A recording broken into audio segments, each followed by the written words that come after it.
আপনিও যদি অম্বুবাচীতে দেবীর প্রতিমাকে লাল কাপড়ে ঢেকে রাখার ব্যবস্থা করে থাকেন প্রতি বছর, তবে সাবধান হয়ে যান। কোনো বেদ, পুরাণ, উপনিষদ, রামায়ণ, মহাভারত, তন্ত্র কোথাও দেবী প্রতিমাকে এই অম্বুবাচীতে লাল কাপড়ে বা নীল কাপড়ে ঢেকে রাখার, বেঁধে রাখার বিধান দেওয়া হয়নি। আবারও বলছি, বলা হয়নি। বরং একথাই বলা হয়েছে যে যদি একদিনও পূজা বন্ধ থাকে তাহলে পরের দিন দ্বিগুণ পূজা করতে হবে।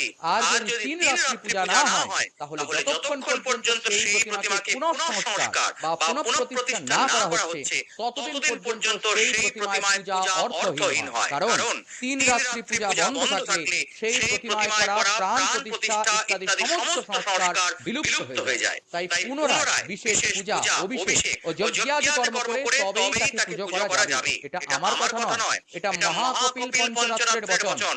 একাহ পূজা বৃহতৌ কুর্যাৎ দ্বিগুণমার্জনাৎ ত্রিরাত্রে তু মহাপূজা সংপ্রক্ষণামতঃ পরম।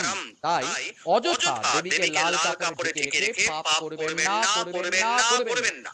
যদি কেউ আপনাকে এই রকমের জ্ঞান দিতে আসে তবে শাস্ত্রীয় প্রমাণ দেখাতে বলুন। আর যদি শাস্ত্রীয় প্রমাণ ছাড়া এই সমস্ত জ্ঞান দেয় তাহলে ভদ্র ভাষায় তাকে রাস্তা দেখিয়ে দিন। আপনিও এতদিন দেবীকে লাল কাপড়ে ঢেকে রাখছেন কিনা এই অম্বুবাচীর সময় অবশ্যই নিচে